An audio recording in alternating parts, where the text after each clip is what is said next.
Right now, millions of Americans are signing up for a financial death sentence, and they have no idea it's happening. They're buying homes in places where the water supply is literally drying up.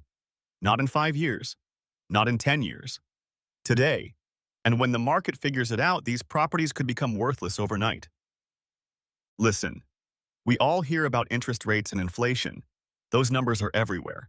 But there's something way more serious happening beneath our feet that real estate investors and homeowners are completely ignoring. Federal data from the United States Geological Survey and the Bureau of Reclamation paints a picture that's genuinely terrifying if you own property in the wrong place.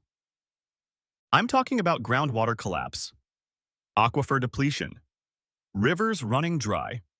And here's the kicker. This isn't speculation. This is happening right now in 10 major American cities, and real estate agents are still aggressively marketing properties there like nothing's wrong. Number 10. Orlando, Florida. Now, when you think of Orlando, you probably picture theme parks, swamps, and endless rain. Water problems shouldn't exist there, right? Wrong. Central Florida is currently pumping about 800 million gallons of water every single day. That sounds massive, until you hear this. Their own scientists say the sustainable limit is only around 760 million gallons daily. They're literally borrowing water from the future, and the bill is coming due faster than anyone anticipated. Here's where it gets dangerous. When you overpump groundwater like that, the underground pressure drops, and when the pressure drops, salt water from the Atlantic Ocean seeps into the freshwater aquifer. Once that happens, you can't filter it out without crazy expensive technology. You just lost your water supply. On top of all that, Orlando's adding about 1,000 new residents every week. More people mean more showers, more lawns, more stress on a system that's already broken. And developers continue selling homes there as if it's 2005. Moving north to number 9, Atlanta, Georgia. Atlanta's water situation is different, but somehow worse. Unlike other major cities, Atlanta can't rely on vast underground aquifers. It's geographically unlucky. The city sits on a ridgeline, which means it depends almost entirely on Lake Lanier and the Chattahoochee River. Lake Lanier is actually one of the smallest water sources for a metropolitan area this size in the entire United States. In 2007, during a severe drought, Atlanta came closer to running out of water than you probably realize. We're talking 79 days away from completely empty taps. That should have changed everything. Instead, development kept booming. The city shrugged it off like it was a one-time thing. It wasn't. Now here's the legal nightmare.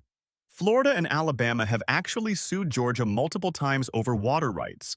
The lawsuits claim Atlanta is hoarding water and destroying ecosystems downstream. If the Supreme Court ever rules strictly against Georgia, the city could lose a massive chunk of its water rights overnight. Water demand is projected to jump 50% by 2050, but supply isn't going anywhere. If you're buying a house in Atlanta, you're betting that either a lawsuit won't destroy the city or that miracles happen. Heading south and west to number 8, San Antonio, Texas. San Antonio prides itself on history, but its future is incredibly dry. The city relies almost exclusively on a single underground aquifer called the Edwards Aquifer. We're talking about one of the largest cities in the world that depends on essentially one water source. That aquifer is like a moody teenager. When it rains, it refills fast, but when it doesn't, levels crash just as quickly. This region has been hit by severe drought for years. San Antonio has been under water restrictions almost constantly. Desperate times led to desperate measures. They built a massive pipeline to pump water 142 miles from a different aquifer.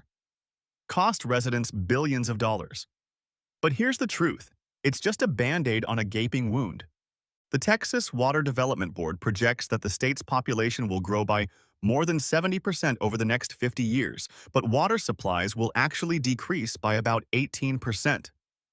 You don't need a calculator to see that doesn't work. Eventually, the skyrocketing water costs will erode housing affordability across the region. Now we're heading to the Rockies for number 7, Denver, Colorado.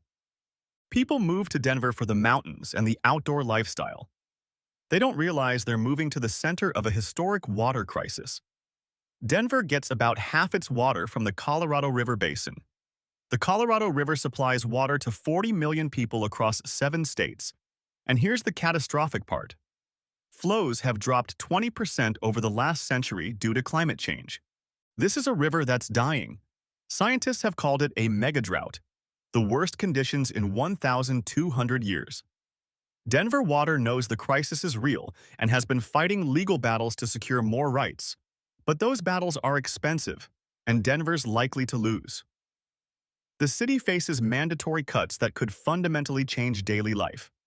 And then you've got the urban heat island effect.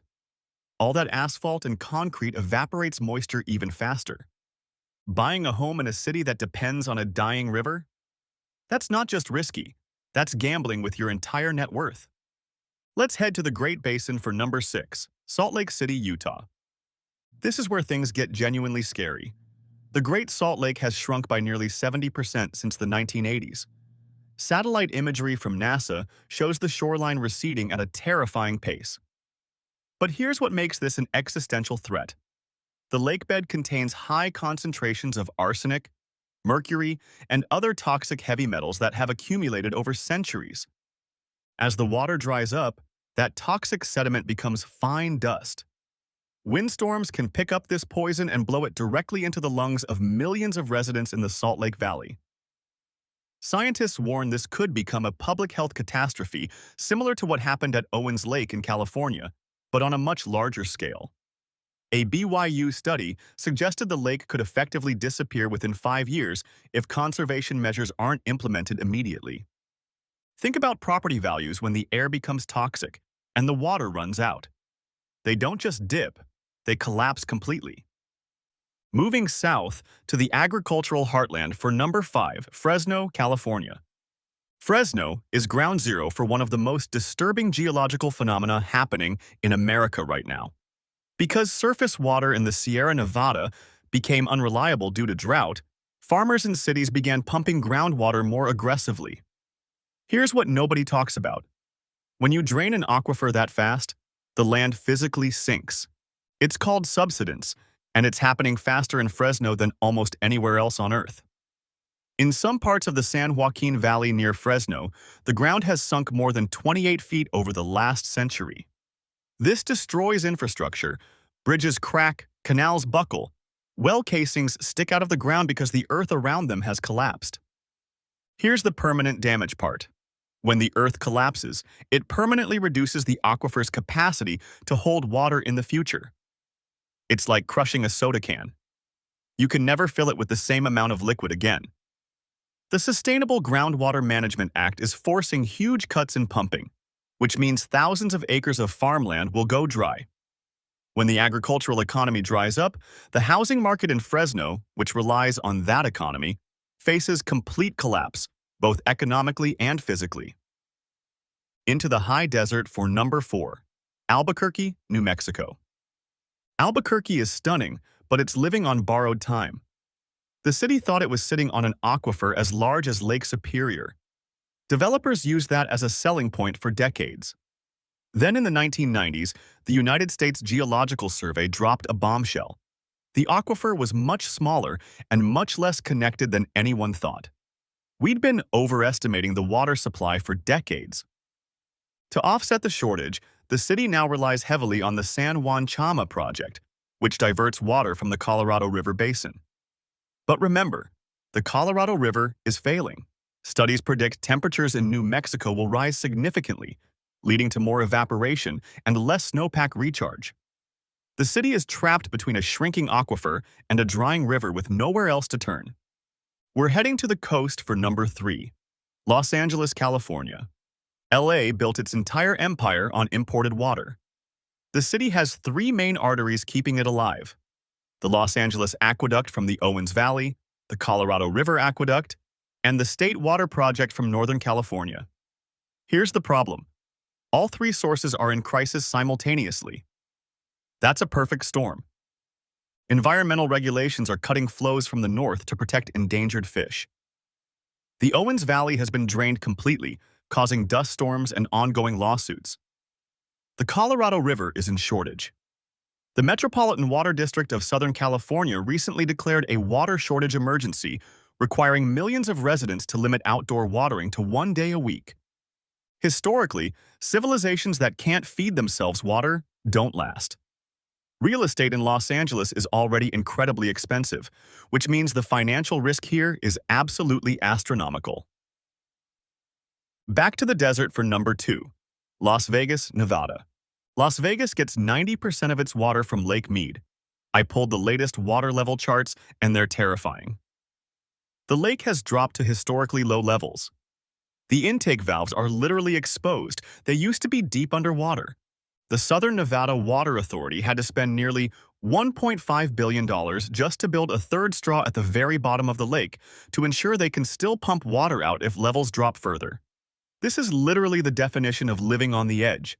While Vegas has become a world leader in water recycling, putting nearly every drop of indoor water back into the lake, they can't control evaporation or upstream cuts.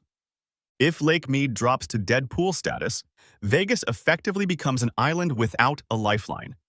And finally, we're coming home to number 1, Phoenix, Arizona. This is the smoking gun of the American water crisis. Phoenix is one of the fastest-growing housing markets in the nation. Prices have been skyrocketing, yet it's located in a place that breaks temperature records every summer. Here's what should have crashed the market but somehow didn't. The Arizona Department of Water Resources announced that the groundwater in the Phoenix area is insufficient to meet projected demand over the next 100 years. Because of that determination, they've stopped issuing certificates of assured water supply for new subdivisions in the outlying areas. This effectively halts large-scale construction on the city's fringes. The state's groundwater model shows a shortfall of nearly 5 million acre-feet of water. Developers are scrambling, looking for loopholes, but the geology doesn't lie. We're watching the end of the limitless sprawl that made Phoenix real estate cheap and attractive.